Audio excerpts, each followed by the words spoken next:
thinking about environmental issues. I'm also thinking about like housing, public policy, education, and access. I just hope that everyone, gets the right to live a happy and healthy life. As long as their pension checks keep coming, we'll be happy. Here in Canada, we have a problem with trans rights, rights for Indigenous folks. There's too much funding for police at the moment. I'm all about the pipelines and getting commerce going.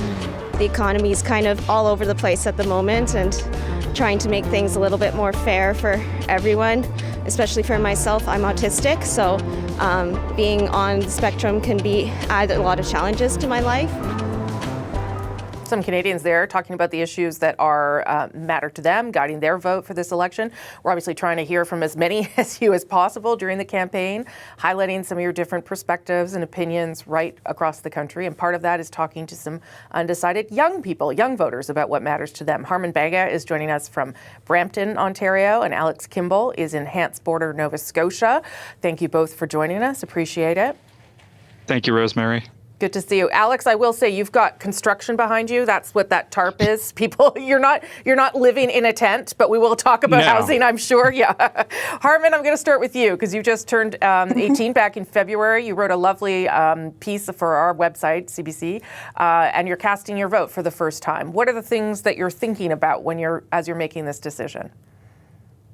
First of all, thank you so much for having me. And the thing that I'm thinking about most for this election is affordability. And that includes a lot. A lot of people just think it's, groceries, gas. And it is that. But then it's also, how do the tariffs affect job security? And then also, EI and how middle and lower class families are trying to put, dinner on the table for their families. Sure. For my family, that's honestly what we're going to base our vote on. And that's partly because I would imagine both your parents work in the auto industry, and now we've seen Donald Trump tariff the auto industry. How worried are you about their jobs and what the future holds for them?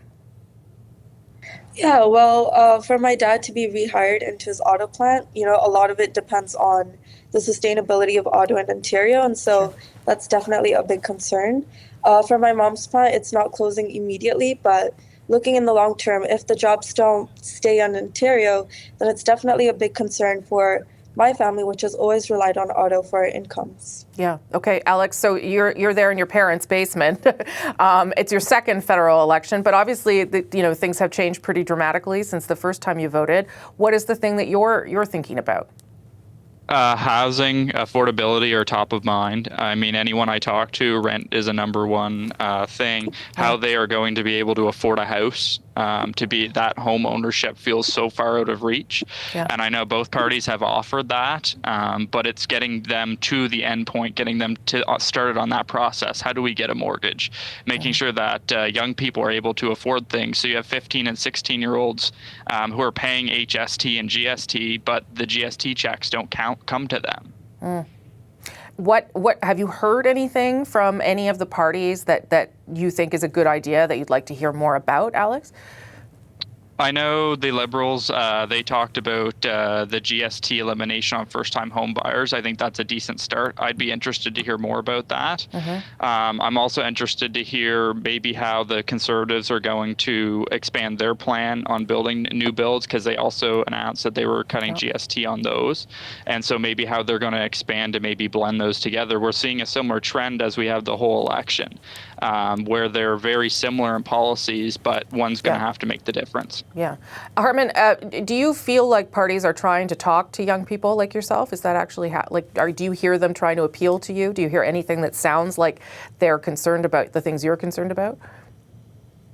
Honestly, not as much as I would like. A lot of the marketing from the parties that people my age get are from maybe YouTube ads and whatever we see on billboards. Yeah. And a lot of it is more about attacking the other party rather than speaking to policies. And for someone like me that's very well educated on politics and wants to make a very informed vote, that's honestly really hard for me to make a clear decision because they're not really targeting my age group with information and facts. How about you, Alex? Are you seeing or hearing the parties reach out to you and talk directly to you? No, I'm not finding that. I feel like it's more of a mudslinging competition about who can sling the most mud on the other one. It doesn't feel like necessarily youth are being heard. But I am encouraged to see that more youth are getting involved in campaigns. I mean, there's more youth working for candidates in Nova Scotia here, New Brunswick, PEI, that are working on the grassroots level than we saw back in 2021. And to me, that's encouraging. That's interesting. You haven't mentioned Donald Trump, Alex. Is that a concern for you? Are your friends talking about that and what that means for this country? I think that's a huge part to play in this election is Trump. He's taking over a lot of the mainstream media when it comes to terms of day to day. We're not seeing some of the election announcements that are being made. We're not seeing more from the parties. The focus is on Trump, and I think that's making it difficult for voters to decide what party they may want or may not want to support. How about you, Harman? You mentioned the tariffs, obviously, and how your parents are affected by or may be affected by that. But what about just some of the threats from Donald Trump and how he's talking about Canada or was talking about Canada? Well, honestly, it's very anxiety-inducing. So I'm about to start university, and so 4 years later, when I have a bachelor's degree, it really raises the question of which fields will have job security, which ones will be successful even after whatever Trump is talking about, annexation and all that. And so to be youth at this time, it's really nerve-wracking because you don't know what the future is going to look like. And so when predicting your degree and what you're doing, for the rest of your life, it makes a really big difference. Yeah, I can't imagine. That would be very troubling. Just very quickly to both of you, I won't ask you who you're going to vote for unless you want to say it, but Alex, have you made up your mind, or when do you think you'll make up your mind? Are you going to watch the debates? What will be the thing that will help you?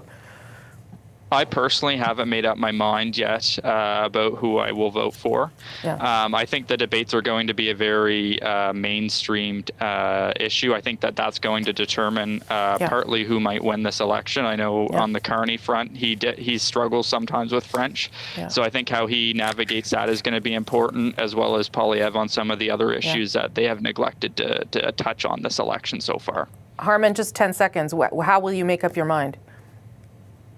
Pretty much the same answer, looking at the debates, looking at their websites, and then also thinking about, their previous history. Okay, listen, you're both very, very smart and engaged, which is like what you want for democracy. So I hope you hear more things that will help you make some decisions. Maybe we can check back in a couple of weeks and see where you guys are at. Sounds good. Okay, Perfect. Good. Thank you both so much. Enjoy your Sunday. Appreciate it. Thank you so much. Thanks, guys. Thanks.